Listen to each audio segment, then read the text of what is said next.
Hello good morning guys सबैजनालाई। र अब चाहिँ हेर्नुहोस्, म चाहिँ घरमा छु हो। आज चाहिँ म र दिदी यहाँ नाना भाइ अब जाने हामी चाहिँ सिलगढीतर्फ। अन्त नानाको सानो काम छ अरे, र तपाईँहरूलाई हामी अब सिलगढीको हल्का भ्यू, सिलगढीको बजारको भ्यू पनि देखाउँछु हो। र हेर्नुहोस्, म चाहिँ अब हामी चाहिँ जाने हाम्रो धन्नुमा स्कुटीमा जाने हो, किनभने चाहिँ बाटोमा धेरै भिड हुन्छ, अहिले जामहरू हुन्छ, त्यही भएर हामीले छिटो जानु छिटो आउनु छ, त्यसै कारणले।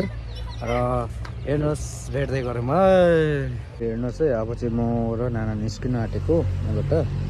अन्त नानालाई पर्खिरहेको छु। अन्त हामी जाने भनेको यो बाटो हेर्नुहोस् यस्तो छ, नानालाई पर्खेको।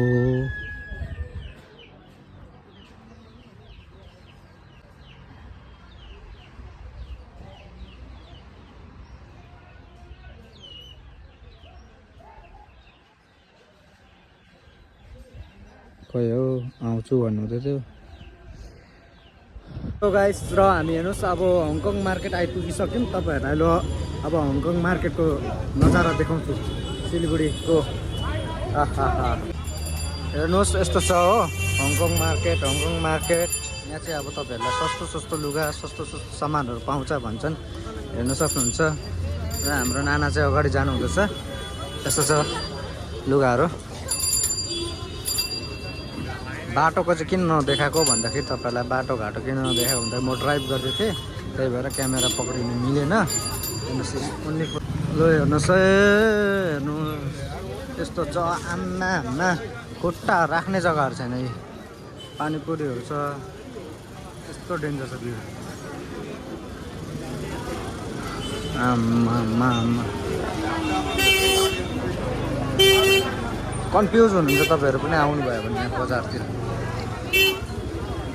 सर सामानहरू लेडिज पार्टीहरूको लागि।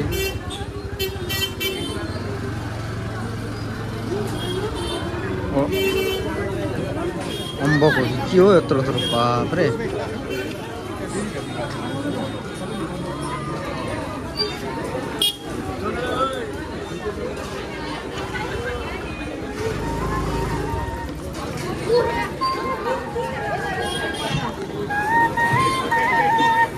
बाजेको ट्यालेन्टहरू यहाँ, ट्यालेन्ट।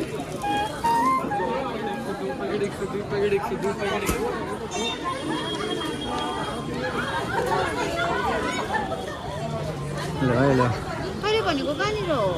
यहाँ होइन त। ल हेर्नुहोस् है, केलाई भन्दो रहेछ हङकङ मार्केट भनेको गाइस।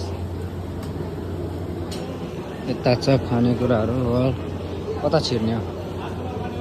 यता पनि छ हाम्रो लाने चाहिँ हाम्रो नाना हो। र हेर्नुहोस् यस्तो छ है। ल है ल, दिउँसै बत्ती बाल्दैछ यहाँ चाहिँ, अँधेरो छ टाइपको। जुत्ताहरू दामी पाउँदो रहेछ।